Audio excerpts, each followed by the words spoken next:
Welcome everyone, my name's Sylph, and this is my attempt to beat a hardcore Nuzlocke of Pokemon X with only Fire-type Pokemon. The full rule set for this run is listed down below, but put simply, only the first Fire-type encounter in each route or area can be caught. If a Pokemon faints, it must be permanently boxed, no items except held items in battle, party Pokemon levels are limited to the next gym leader or the final league member's ace, and finally, the battle mode must be put on set at all times. The Fire type is definitely a fan favorite and started off strong with the likes of Charizard and Pokemon Red and Blue. They can be immensely powerful. However, their setbacks were made evident almost immediately. A severe lack of type coverage in their movesets and also a bit of frailty overall. Not to mention, they're often quite rare in many of the games. However, this is exactly why I wanted to try this run in Pokemon X. There are a great variety of fire types available to us, but there are some tricky situations with the encounter methods for them, which should be fun and challenging to tackle. And what better way to enjoy a game that originated in Japan than eating authentic Japanese snacks with today's video sponsors, Tokyo Treat and Sakura Co. Tokyo Treat is a monthly Japanese snack subscription box that includes up to 20 of the latest seasonal flavored Japanese snacks available for a limited time that month. For the most traditional and authentic artisan snacks that Japan offers, check out the Sakura Co box, which includes Japanese teas and one special Japanese tableware too. Sakura Co partners with local snack makers to continue to share Japanese culture and traditions that have been passed down for over 100 years. With new themes every month to keep things fresh and exciting, it's always a thrill getting your boxes. This month's Tokyo Treat theme is Sugoi Summer. August in Japan means summer holiday time, so this month's box is full of tasty and limited edition summer-themed treats like Chupa Chups Strawberry Cream Soda and Watermelon Seed Ramune Candy. As a huge coffee fan, the Milk Coffee Kit Kat was a new find and really hit the spot for me. The Pure Potato Truffle Chips were also incredibly savory too, and the Saku Saku Panda Salted Vanilla Cookies, honestly one of the best things I've ever tasted. You have to try these. As for Sakura Co, you can enjoy the finest summer treats from Okinawa, Japan's southernmost island region this month. They're partnering with Ogimi Village, which has the highest life expectancy in the world and have snacks with ingredients grown right there. Shikuwasa Manju and Okinawa Cinnamon Cookies. The brown sugar cookies were very rich and perfect for tea pairing, and the Shikuwasa jelly had a great texture to it. Each box also comes with a snack guide that helps explain each snack item, such as where they're from, dietary information, and even provides information to learn more about Japanese culture, which is always an intriguing read. Right now, you guys can help support my channel by using code SYLPH for $5 off your first Tokyo Treat or Sakura Co box using the links on screen and in the description. Enjoy the snacks and let's get into the run. Alright, here we go. Let's tackle the Kalos region. Hey, wait a minute. We're gonna need one of those. Come here, you little cutie. Oh, what the f? Oh, cool. We've got a Wii U. The gamepad even has a screen. Wow. Yeah, that sure worked out well for Nintendo. Okay, time to head out on our journey, but before we do, you know what we have to do, right? Come here, you little shit! Up ahead in Aquacord Town, we meet our degenerate group of friends, and they're debating what nickname they should use for us, so... Alright, that's a bit weird. Let's go with Papa Sylph instead. Tierno does the lazy professor's job of giving us a starter Pokemon, and this is one of those rare times we'll actually get to use one, the Fire-type Fennekin, which I nicknamed Twig. Might seem like a weird name for a fire type, but you'll see why when he evolves. Shauna challenges us to battle before we leave, and we actually got a crit on our very first move against her, so hopefully that bodes well for the run. We also had a stab or same type attack bonus move right away, so that made it pretty easy, unlike some other games where losing the first rival fight is a very real possibility. We then give Sycamore's letter to our mom, and she suspects it might be a love letter, and after reading it, immediately goes to pack our clothes for us to leave the house at once. I know what's going on here, Mom. I'm not for your— Get the f*** out. During the catching tutorial with Serena, my mind wandered as it tends to, and I realized they coded this to be a 100% catch for her. But like, what if they didn't? What if it was regular catching odds? Surely out of the 15 million people who play the game, some unfortunate soul would have her fail to catch like 50 balls in a row, just sitting there for hours at the beginning of the game. Either way, with Pokeballs now in hand, our run can now begin. Our next encounter is found right here on Route 2, a Fletchling, which we catch and nickname Phoenix. Now, unfortunately, Phoenix doesn't actually have the fire type yet, and because we get a decent amount of encounters in this run, we're gonna forbid the use of it until it evolves and gets it. And thankfully, we will get the XP share to help with that soon. While checking it out, I noticed it has a jolly nature, which gives it plus speed and minus special attack. The perfect nature. Amazing. I also remembered to check Twig's nature, who is quiet with plus special attack and minus speed. The first is great, the second is terrible, so I guess it balances out. Amazingly enough, after enduring the chaos of our whole degen group ravaging the Santaloon Forest, we can find our next actually viable encounter here, a Panseer, which I catch and nickname Flint. Flint has an impish nature, plus defense and minus special attack, kind of an oof moment. Regardless, this will be a savior, as otherwise Twig would pass the level cap on his own. In no time we arrive at Santaloon City, the location of the first gym, and heading to it I forgot that the girl outside battles you, but thankfully you can decline. Pretty sure that would have ended our run. She does however remind me that Route 22 is open to us even this early on, which I plan to visit for a new encounter. Along the way we had a very close call against a trainer, but thankfully a switch into Flint saved the day with just 5 HP since she used Leer twice towards the end. Whew. Ironically enough, the Pokemon that almost ended us is the very one that we're looking to find, as we happen upon a Litleo, which we catch and nickname Garfield. Garfield ends up having a bashful neutral nature and the rivalry ability which does extra damage against fellow male Pokemon. Not bad at all. Already with 3 viable Pokemon on our team, it's time to hit up the Santaloon Gym.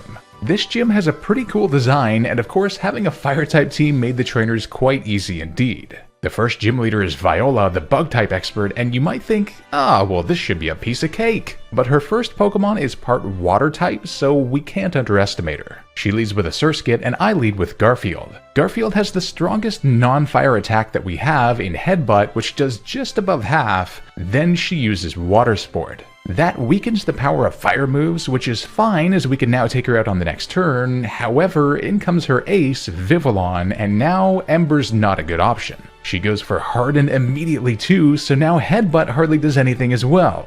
Uh-oh. I have no choice though, so I start using Ember, hoping for the burn chance as she hits us repeatedly with Infestation. Eventually, after bringing her low, she potions and eventually hits us to just 8 HP with Tackle, but we get freed from Infestation. We're in KO range now though, so I play it safe by switching into Flint, who's able to handle her with Incinerate for the win and our first gym badge. A little bit more complicated than you'd imagine for a bug team, that's for sure. Leaving the gym, we'd run into Viola's older sister, who gives us the XP share. What a legend she is. Oh, and she's a writer too. After being gifted the return TM at the next gate, we can head into one of the biggest cities in the franchise, Lumios. As it turns out, we get to pick a second starter here, this time from the Kanto ones, and of course our choice is Charmander. But, like, why is he facing that way like that? Is he okay? I name him Greymon, and Greymon has a naive plus speed and minus special defense nature, not bad. Incredibly, Sycamore also gives us the Charizardite X Megastone, something which I think will be a massive help later on, and the first time we've ever gotten to use a Mega in our Nuzlocks. Heading to the Pokemon Center here, I noticed they have some great TMs like Sunny Day, but we can't quite afford that yet, so we'll come back later. There are some great items in the main part of the city too, but this guy, who is telling us we can't pass due to a blackout while letting other people through. I'm filing a complaint with Human Resources, mister. On Route 5, Tierno scared the absolute hell out of me with a swords-dancing Corphish, but thankfully didn't have a water move yet, so we escaped with our heads intact. Woo! Tony Hawk, baby! Oh look, an Oranberry. It's about time. Our next destination is Camphor Town, kind of an odd out-of-place town, but here we can grab the Thief TM, which we can use to get type-boosting items, and also encounter the Berry Man so we can start helping our Pokemon out. Also, there's a Miracle Seed over here. Great. What a help that will be for our fire team. The beautiful Parfum Palace is upon us, every Pokemon fan's dream mansion, and after finding the owner's stupid dog, Shauna meets us on the balcony. I've never watched fireworks with a boy before. Shauna, there are no fireworks. And why are you being weird? Route 7 brings about a massive Snorlax, and I was quite terrified of battling this thing, but fortunately a combination of Growl and Smokescreen from Greymon saved us as we got paralyzed and brought to just 5 HP before I could switch in Garfield, and even he ended up at just 11 HP since it used Lick twice in a row, which doesn't affect us. Weird, but I'll take it. That could have been the end of us. Snorlax is way too OP of a Pokemon to have to fight this early. The close calls were not done yet though, as a double battle against 2 Smeargle brought our Pokemon to 3 and 6 HP respectively. Goodness gracious. But now, hopefully things will be a bit smoother as we have our very first evolution with Twig evolving into a Brazen, and Greymon also evolves into a beastly Charmeleon too. Greymon also learned Dragon Rage, which gives us some great damage output with a guaranteed 40 HP damage every time regardless of typing, something that we've been struggling with. Ambret Town has us find the Rock Smash TM, something that's going to be crucial for a later encounter, and we can also grab the Rocky Helmet item to cause some damage after we get hit. A peaceful Rhyhorn ride on the edge of 30-foot cliffs later, and we can grab another important item, the Firestone. Fantastic. In the Glittering Cave, we run into the first Team Flare member who says, "Don't you know not to play with fire?" I mean, have you seen my team? Evidently not. One completely justified murder of a Machop later, and we can grab the Shadow Claw TM, and while progressing through the cave, we get yet another evolution as Phoenix evolves into Fletchender from the XP share, officially making him a usable team member, and right before the Rock Gym. Great timing. Alright, that's it. As of this moment, I'm currently taking donations to go on a trip to Bora Bora because apparently my player character gets to go and I don't, and that's just not fair. Silage City is here where the next gym is, and before we hit it up, I'd like to make a quick aesthetic change. There we go. Now we're in our element. Before the gym, I know we're gonna need some extra firepower here. Get it? So I use the Firestone on Flint to have him evolve into a Simisear, who I then teach the Rock Smash TM2 for extra coverage. Hopefully it helps us smash Grant's rocks. Now looking at the gym trainers, we're doomed. Just straight up, there's no possible way we're beating things like Relicanth. However, thankfully with some elite gaming strats, we can take a straight path to the gym leader without ever battling one of them. Nifty. Leader Grant is a rock-type specialist, and his team looks pretty damn scary with super effective coverage against us, and his Tyrant quad resists fire too. I do have a bit of a plan though, so let's try it out. He leads with an Amora, and I send out Flint. Rock Smash is 4 times super effective against him and just barely doesn't KO, but we get the defense drop. He then paralyzes us with Thunder Wave though, and then Hyper Potions. Luckily we make it through, and this time KO due to the defense drop. In comes his Tyrant though, and I'm feeling pretty nervous. He hits us with Stomp for a Paraflinch strategy which works, and then he has Bite to bring us to a third before our Berry, but we get the Yawn off. Here, I switch into Garfield, hoping to tank an attack, and Rock Tomb smashes us, but we survive on 12 HP before our Berry, and with our speed drop too, but now he falls asleep. I have to risk it here because if he switches and hits a Rock Tomb, he'd then outspeed on the next turn, and no one can survive 2 of them, so here I go for Noble Roar to lower his attack before then switching into Twig. I know that Psybeam will do good damage, but right when we switch, he wakes up and gets a crit on Rock Tomb to immediately take out Twig. Are you kidding me? From there though, we at least get a free pivot into Greymon for the Dragon Rage, then Rock Tomb hits us below half, but our Berry helps us get above half, but we still outspeed for the KO. That wake up on the second turn plus crit was a brutal turn, but I suppose that could have gone worse. Up north on Route 10, we can grab another encounter at least, this time a Houndour, which I catch and nickname Hades. Hades has a Jolly plus speed and minus special attack nature. Again, half good, but half terrible. To add insult to injury, this route also gives us a Mind Plate. Gee, that'd be great for a Psychic type. If I had one! Arrival in Geosenge Town lets us pick up the soft sand item to boost ground moves, and we also get to do something cool. You know how there's a big meme about how cool it is sitting on benches in this game? Well, how about them rocks? Oh, here we also finally get access to citrus berries too, which should be a great help. Reflection Cave was a long journey, but it nests us the black belt item to boost fighting type moves at least. With that, we arrive in Shallower City, the location of the 3rd gym, and along the way we get a sweet evolution as Hades evolves into a monstrous Houndoom. Right before a fighting gym. What is with our timing? One of the coolest places in the game is next, the Tower of Mastery, and forgive me for what I said about Hades. He kind of saves the run here. You see, we have a battle against Serena where her team is quite crazy for us now, but we have an amazing strategy we can employ.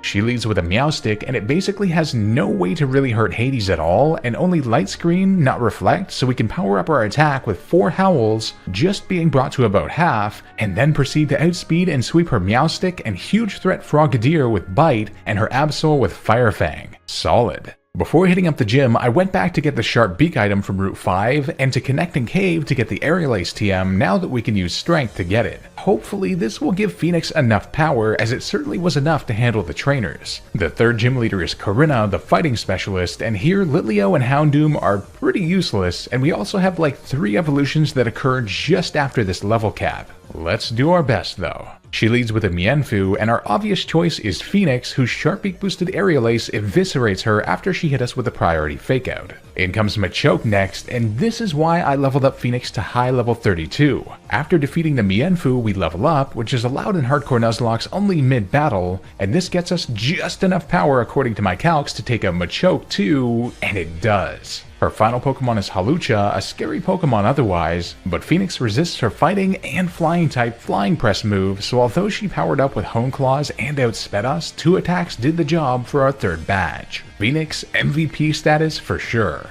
Now at this point we do have access to the hotels that have people who gift you an Eevee, however it takes 4 days for them to give it to you and, well, we just don't have that time, so I'm afraid Flareon will be a no-go for now. But the disappointment of that is quickly offset at the top of the tower as Corinna gives us the Mega Bracelet, opening up an insanely exciting prospect soon enough. After getting the Surf HM from Serena, we can head to the next route where this man gives us a Lapras, which he tells us surfed him everywhere, but then I check and it doesn't even have Surf. Liar! Having taught the damn thing Surf, watch what all that was for. Yup, so useful. On the other side stands one of the best items in the game though, the Leftovers, quite awesome to get in the first half. The Serene Coumarine City is next, and in one of the houses we get the Silk Scarf, which should be great to power up Garfield's normal moves. There's also a dude who sells incenses here which have the added effect of powering up certain types, so don't skip out on him. Phoenix gets a wicked power up here too, as we're granted the Fly HM. And after taking the train to the other side, it nets us the Metronome to power up moves used consecutively. Right before the next gym, Serena says, "Oh hey, I know you're just about to take on the next major challenge in your career and that we just battled all of 6 minutes and 27 seconds ago, but let's do it again." And me now. Now this time I got a bit overconfident and only howled twice, and although it was enough for Meowstic, her Frogadier not only outsped us but also just barely survived a bite. Uh-oh. Thankfully, I think her AI causes her to use Quick Attack instead of Water Pulse to try and outprioritize faster Pokemon, so we got incredibly lucky in that regard. Her Absol has high critical hit ratio Slash, but again used Quick Attack before Firefang just barely didn't KO as well, so I had to switch into Flint, who also baited Quick Attack with his high speed and KO'd with Flame Burst. Definitely not underestimating her next time. Up next, the Coumarine Gym.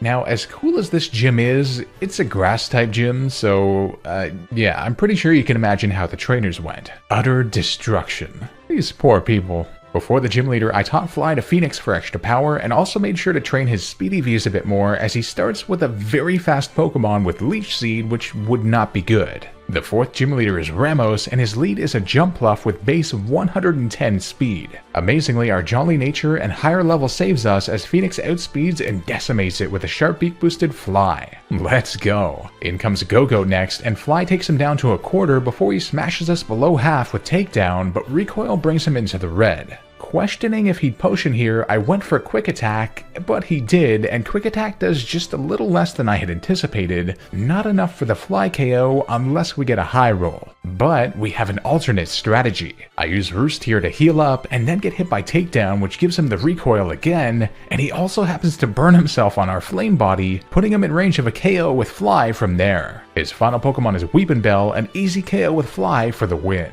That went pretty darn well, I'd say, and for a reward we get a new evolution as Phoenix evolves into a beastly Talonflame, which I'm super excited to use. Now here we have to traverse across the most annoying route in all of Pokemon, Route 13, and I don't think it occurred to me just how scary it would be, with impossible to avoid outspeeding Dugtrios with Arena Traps so we can't escape, and has Stab super effective Bulldoze, but thankfully we have Roar on Hades, which really saved the day. This route does give us one great thing though, the Flame Plate, perfect for our whole team really. During the process of taking on Team Flare, Charmeleon evolves into a superpowered Charizard, and to come to think of it, I don't think we've used one of these in our runs before, so I'm ecstatic. After delaying a bit to have him learn Flamethrower, Garfield also evolves into a Pyroar, yet another new Pokemon that I can't wait to use. Taking care of the Team Flare nonsense with some of the admins having higher level Pokemon than the next gym leader's ace, by the way, just noticed that, we run into this dude.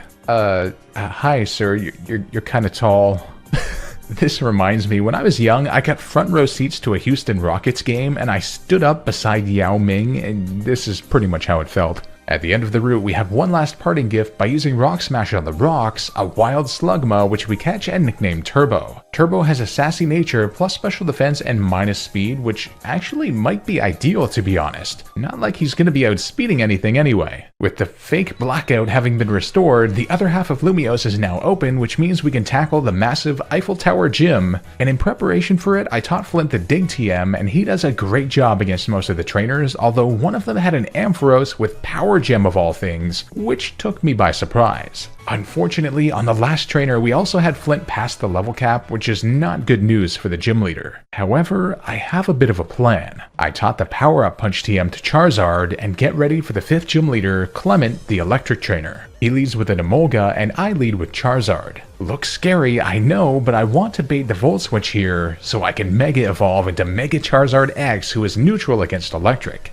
While doing so, I use Power-Up Punch to raise our attack, and he pivots into Magneton. I thought he'd bring out Helioptile next since it's not weak to Charizard, so Dig activates his Sturdy ability, during which I figured he'd Hyper Potion repeatedly and we could keep powering up with Power Punch, but he used Thunderbolt and got the 10% paralysis. Holy! From there, my plan kinda worked, although we got hit to just 25 HP before getting the KO. We need to switch now, so I send out Garfield as his Emolga comes out, and Aerial Ace doesn't do much as Flamethrower eviscerates him. His final Pokemon is Helioptile, and we actually got a crit on our next attack to win the battle. Man, that paralysis was terrible timing, but we made it through. Before leaving Lumiose, I make sure to pick up the Sunny Day TM, amazing for our team, and before the next route we also have Turbo evolve into a Magcargo, which I'm hoping to make pretty useful with its rock typing. Now, I was gonna set up Sunny Day on one of our Pokemon, but forgot that as soon as you enter Route 14, you can't pause for a second before Serena challenges you to battle. At least I did heal after the gym though, but we're left with the same order that we had for that, so Charizard gets sent out first. The big problem is that she now has a fully evolved Greninja with priority water moves, which could sweep our entire team, so I decide to keep Charizard out there and Mega Evolve it, making it our only Pokemon not weak to water. After getting hit by a crit Fake Out, I hit one Power-Up Punch, then she hits a Psychic to 2/3 before Fly takes out Meowstic, and Fire Fang takes out Absol in one hit after it hit a Quick Attack to below half. I have no choice here, so I just have to sit there and hope her multi-hit water move doesn't KO. But she went for Quick Attack weirdly enough, so we hit a Fly, but it still doesn't KO. Oh no. I thought it was all over, but she hit 4 times, leaving us on just 10 HP, and a final attack saves the run. Unbelievable. I can't tell you how scared I was there. One haunted house with a creepy dude talking about hordes of faceless men later, and we arrive in Lavera City where the next gym is. I've always loved the fall aesthetic of this place, but we can't admire it for too long. Let's hit up the gym. Now here, Garfield recently learned Echoed Voice, a stab normal move which increases power each consecutive turn it's used, so I combined that with the Metronome to stack up and it performed amazingly against the trainers, even helping us to get through an Azumarill which was a bit scary otherwise. The 6th gym leader is Valerie, one of the coolest designed characters in my opinion, and a Fairy type trainer. Her team is a bit tricky for us, but at least we resist Fairy types. I decide to go for the same strategy, but first taking out her Mawile with super effective Flamethrower. In comes Mr. Mime, and here's one of those relatively rare instances I made a huge blunder. The damn thing has the soundproof ability, so Echoed Voice doesn't even affect it. Whoops, that's embarrassing. I hit it once with Crunch after she used Light Screen, but not much damage. We're being outdone here. The only thing I think will save us here is Turbo, who I put the leftovers on. We get hit by 2 Psychics hard down to 24 HP, then I use Amnesia to raise our special defense hugely. We can then use Recover. And this was a 6-minute long process of slowly chipping down Mr. Mime and Sylveon with Lava Plume and Ancient Power with max special defense, our Amnesia versus their Light Screen, with leftovers and Recover working wonders, and eventually Turbo emerged victorious. What a savior. A long journey brings us to Dendemil Town, a place of peace, prosperity, and, well, weird people. Inside one of the houses, we encounter a groundbreaking philosophical dilemma. What do we think, ladies? Inside the Frost Cavern, wow, would you look at that ice grass? Whoa, whoa, whoa! Chill, man! Hello, Mr. Sir. You know, you're very lucky I don't turn on you. By the power of 1,000 flaming suns and 4 times super effectiveness, my team will well, thank you. Now I feel bad. You know what time it is. Time to ride a giant woolly mammoth as our means of transportation. So anyway, Deborah said that it was Michael who put the note on the water cooler, which is patently false. I mean, I was right there. Anastar City is upon us, another gym location, and let's talk to this girl before we head over. She claims to know the memories of our Pokemon? What? Alright, well, what about you, Hades? How could you possibly know that? Wait, Hades? What did you do? Like clockwork, Serena challenges us to battle outside the gym, and her team is progressively getting scarier, I must say, with a new Flareon added into the mix. I lead with our trusty Hades and get 3 howls off, and then our newly taught Sunny Day before smashing her with Feint Attack, with us being left at 46 HP already. Sunny Day boosted Flamethrower then evaporates her Absol. Flareon is handled by a +3 Feint Attack, and in comes Greninja. Now this is the main reason I set the sun up. Now we can switch into Phoenix to tank her water moves, but she went for Dark Pulse instead. What in the world? I now go for 110 power acrobatics, but she gets a crit on one of her priority hits, and we get left on just 7 HP before only hitting her below half. Oh no. Because she'll KO with any move from here, I know the move selection will be random, so here I switch into Greymon, and she goes for Dark Pulse. Okay. With 2/3 health, I now Mega Evolve, and she didn't go for priority, so Fly takes her out. That win gives us access to the Anastar Gym, which is one of the trippiest places in Pokemon, might I add. And here we've got a great counter to the trainer's Pokemon in Hades, taking them out with super effective Dark and Fire moves. However, looking ahead to the gym leader, her team is looking near impossible to beat. There's just no obvious option that we have. But an idea springs to mind since I was playing on a Tuesday, the one day we can get an exclusive encounter in the Lost Hotel back on a previous route. I make sure to repel so we don't encounter Litwick, as we couldn't fully evolve that thing anyway, as there is essentially no Duskstone available before the post-game. Along the way we find the Dread Plate to boost Dark moves, fantastic, and a long search has us find a moving trash can, meaning an encounter, and we find it, Rotom.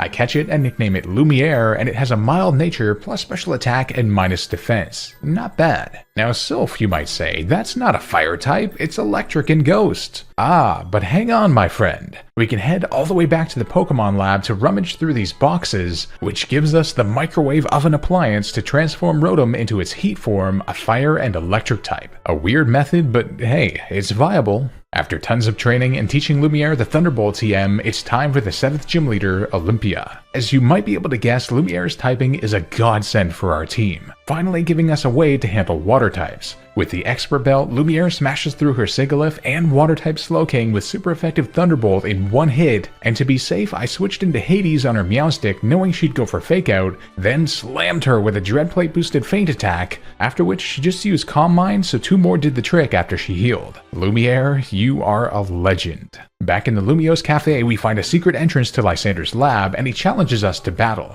Normally, this would have been a devastating prospect for us, but Lumiere comes in clutch again, not only having a 4x super effective answer to Gyarados, but also sweeping through his Mienfoo, Murkrow, and Pyroar too, being brought to just about half in the process. I have no doubt his team will get harder, but that was amazing to see. As for the Team Flare admins, we now have a great answer in Garfield, who is relatively bulky, doesn't get affected by Intimidate, and does huge damage with Stab, Silk Scarf boosted Hyper Voice. Down in the basement we meet Lysander and AZ, and okay, Lysander is a big dude, so seeing AZ dwarf him like this is hilarious. Gives off the exact same energy as The Rock meeting Shaquille O'Neal. Xerosic gave us a run for our money too, with his Crobat hitting us hard with Cross Poison and getting the poison before Thunderbolt smashed him. Then his Malamar was a huge threat with his high crit ratio moves and weird typing, but thankfully a critless switch into Phoenix with 2 acrobatics did the job with us at low health. Also, I think I accidentally set off the ultimate weapon or something, so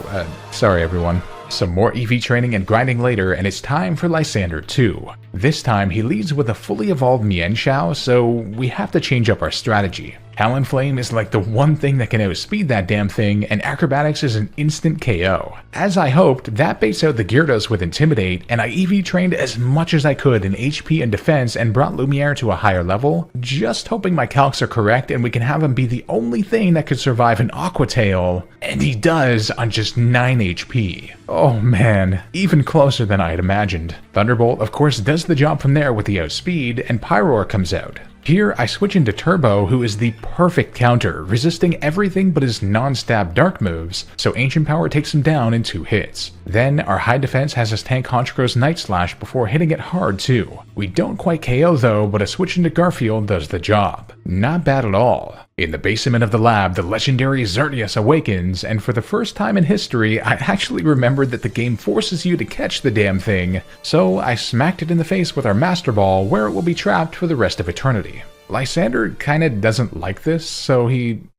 this outfit gets me every time. Challenges us to battle for the 3rd and final time, this time with a hyper-powered team and one new threat that looks to be impossible for us. He leads with Mienshao this time, and I have no choice, I have to lead with Lumiere. He just goes for Swords Dance though, so a Thunderbolt does the job. A hit from High Jump Kick would not have been good at all, so I'm thankful for that. In comes Pyroar next unfortunately, so I'm forced to switch into Turbo again, who handles him well, although he got a crit on his Dark Pulse, so we ended up with just 15 HP in the red at one point. Honchkro comes out next, and I have to switch, so I go into Garfield. Now here's the key. I can't let Rotom take damage, so I wanted to go for one attack here to bring him low and force the Hyper Potion turn so I could safely pivot into Rotom, but we got a crit and took him down immediately. Oh no, that's the worst possible thing that could have happened. We had such a good plan otherwise. Now, in comes his Gyarados, and it has a Mega Stone. Nothing on our team can survive an Aqua Tail from this thing. Nothing at all. So, I decide it's best to just try and go for a crit here, but we don't get it, and Garfield goes down. This sacrifice allows us a free pivot into Lumiere at least, who finished the job with an Expert Belt Thunderbolt. Man, that was unfortunate, but could have gone worse, I guess. Can we please get crits when we actually need them from now on? Route 18 brings us our final encounter of the run, and it could be either a Heatmore or a Torkoal, and it ends up being the latter, officially cutting off Heatmore as a possibility. We catch it and nickname him Raphael, and Raphael ends up having a naive plus speed and minus defense nature. Pretty damn bad. We already have a full team, so I'm gonna put him in the box for now. In Kurowe Town, our battle with Professor Sycamore went pretty well thanks to Hades' Sunny Day, which devastated his Venusaur and prevented his Blastoise from destroying our entire team, which was a real consideration, and Charizard was of course handled by Thunderbolt too. Up ahead we can get a Charcoal item, another way to boost fire moves, and the girl won't stop talking about Fennekin. Why must you do this to me? On the bridge nearby, we have 2 consecutive battles with Shauna and Tierno, and they went pretty well with Mega Charizard X sweeping through both of them, having a good opportunity to set a power-up punch against their Delcatty and Talonflame respectively. Then, thankfully, we could heal before taking on Trevor, who Mega Charizard also handled thanks to the typing change, eliminating its 4x rock weakness against Aerodactyl otherwise. For winning, Shauna offers us the Waterfall HM, which will finally give us access to the Dark Pulse TM for Houndoom. Snowbell City is our last gym destination, and aside from the damn puzzle aspect, it went pretty well, with Hades being able to even counter the water and ice types with the help of Sunny Day. The 8th gym leader is Wolfric, the Ice Master, and, well, Hades could cancel the hail with Sunny Day and then go to town with Stab super effective Flame Plate boosted Flamethrower for the complete sweep and our final badge. Not to mention, we also got to make a ridiculously cool exit from this place too. Let's go. An epic battle with the Victory Road Gatekeeper ensued, with Mega Charizard taking on a fellow dragon in Kingdra and emerging victorious, during which Hades also learned Nasty Plot. Our journey nets us some pretty cool items too, like the Solar Beam TM on Route 21, and on the west side we could pick up the incredible Earthquake TM too. With that, it's time to head in for the perilous journey through Victory Road, the entrance to which is one of the coolest gates in the series in my opinion. Toward the end, our final battle with Serena awaits, and I made sure to teach Hades the Dark Pulse TM, and also got the Heat Rock from the Terminus Cave, that way we don't have the sun run out like last time. She leads with her trusty Meowstic, and I send out Hades, who can get 2+2 Nasty Plots and a Sunny Day up before taking her out with Dark Pulse, being left with just about half. In comes Altaria next, which somehow barely survived one, but we got the flinch, so another did the trick. Whew.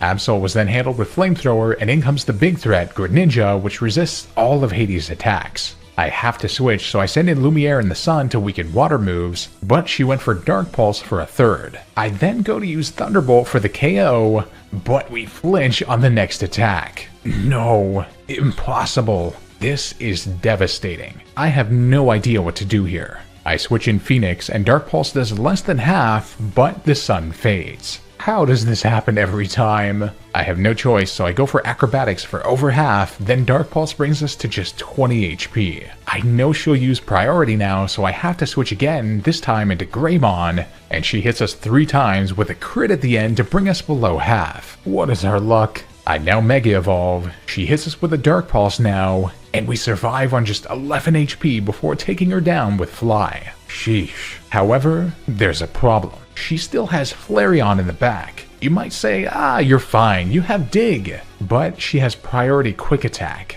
One might then say, well, you've got 2 other team members. But nope. To get through Victory Road, I had to take 2 HM Mons. I switch into Hades, and Quick Attack does a good amount before I can only go for Dark Pulse after getting hit again, but it does less than half. Oh no. 3 of our 4 Pokemon are in the red, and Lumiere has just 44 HP. But I have no choice. I switch him in, and Quick Attack does 21 HP, and we have 23 HP left. Apparently she doesn't see the kill though, so we land a Thunderbolt, and it does just enough for the KO. Oh man, one of the most insane battles ever. Look at our team. Almost entirely annihilated. For winning, we can go pick up the Dragon Claw TM at least, and we had a hell of a time with a Gigalith that was handled by temporarily teaching Houndoom's Solar Beam used in combination with Sunny Day while his Trevenant was out. After all that madness, we arrive at our final destination, the Pokemon League. After fulfilling the rest of our EVs, picking up any remaining items and TMs that we need,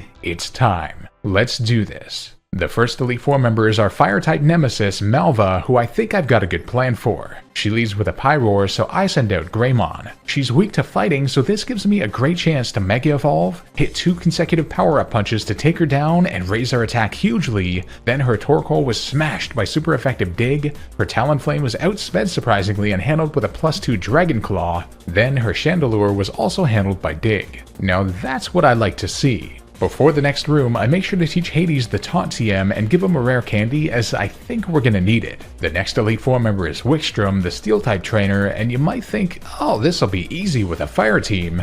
But no. He leads with a Klefki, which has Torment and the Prankster ability for priority, meaning we couldn't use Flamethrower consecutively. Not to mention his Probopass with Sturdy and Power Gem. So my plan was to use Taunt, assuming he definitely used Spikes first turn, right?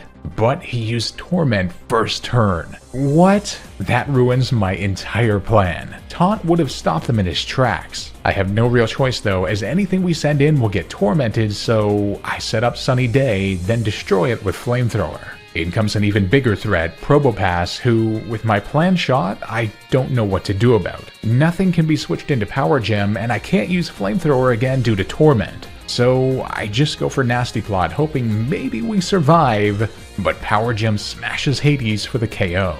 Ouch. Here, I send in Simisear to hit him with Flamethrower to break Sturdy, and then he hits us with Power Gem, and we barely survive in the red, so a 4x super effective Dig does the job from there. In comes Aegislash next, a bulky threat, so I switch in Lumiere, who gets hit below half with Shadow Claw. However, this puts him in his Blade form, so Overheat does the job, but does lower our special attack. However, his final Pokemon is Scizor, and even with the lowered power, 4x super effective Overheat does the job. A crazy battle and an unfortunate loss for sure. The third Elite Four member is Drasna, the Dragon Trainer, and here we have the perfect answer, although I did have to watch the speed tier. With a plus speed nature though, I send out Mega Charizard, and amazingly we outsped and one-hit KO'd all 4 of our Pokemon with Dragon Claw, even though they all had super effective moves against us. Incredible speed and power, just awesome. The final Elite Four member is Seabowl, the Water Trainer, who is of course a massive threat for us, not to mention that our main answer was Hades with Sunny Day, and he's no longer with us. But his Clawitzer has Mega Launcher Aura Sphere anyway, so it might not have been a viable strategy. But we do have another option.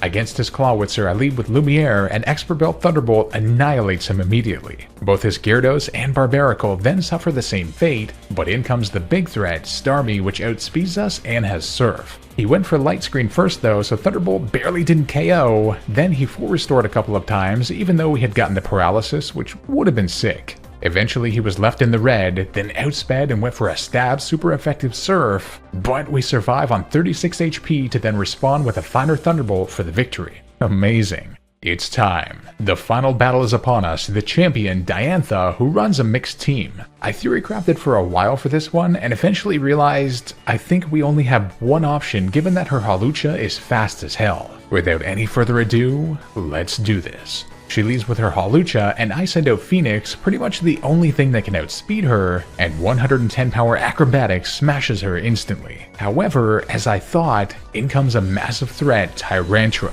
Nothing on our team will survive a head smash from that thing, so I have to hit him for a bit of damage and let Phoenix go. Rest in peace, soldier. You did well. After his massive recoil damage and that sacrifice, we can now Mega Evolve Charizard and smash her with super effective Dragon Claw. In comes Goodra next, and being weak to it as well, she gets KO'd instantly. Rarest then comes out, and this is a perfect opportunity. I go for 4 times super effective Power Up Punch to raise our attack even further, which barely doesn't KO. She then uses Reflect, and now I've got her right where I want her. She locks herself into full restoring, which gives us more opportunities to hypercharge our attack, eventually taking her down at +4. Unreal. Her Gourgeist then goes down to a Flamethrower, and in comes her final Pokemon and ace, Gardevoir, which Mega Evolves as well, but ultimately in this Mega vs Mega showdown, Mega Charizard X emerges victorious, devastating her with a +4 Earthquake for the championship. Wow, what an absolute MVP performance. We did it. We became the champion in a hardcore Nuzlocke of Pokemon X with only fire types, but one battle remains. After the victory ceremony, none other than AZ shows up to challenge us to battle. Now, funnily enough, this battle forces the same party order, so we sent out our dead dog first, and I guess that means we have to switch, giving him a free move with Torkoal, but Turbo the Legend avoids the damn Stone Edge. Then, one Ancient Power immediately KOs him. Oh man. In comes Sigilyph next, which hits a Psychic for a quarter, then Ancient Power barely doesn't KO as another Psychic brings us below half, but our Berry activates and another attack finishes him. His final Pokemon is Golurk, which thankfully doesn't have a 4 times super effective Stab Ground move, but it goes for Phantom Force instead. Now here I realized I can take advantage of that being his best move. Turbo's able to use Recover each turn he disappears, then with his massive defense tank them well and get 2 Flamethrowers off to end the battle. Alright, new MVP time. It's Turbo. Turbo all the way. I hope you had fun with the run, and if you did, don't forget to hit that subscribe button as it really does help a lot and grows our community. A huge thanks to my YouTube members and patrons who make these videos possible. If you'd like to support and get your name up here, the links are also down below. If you enjoyed, drop a like down below to help the video out and leave a comment letting me know what kind of run we should do next, and I'll see you guys for our next challenge video.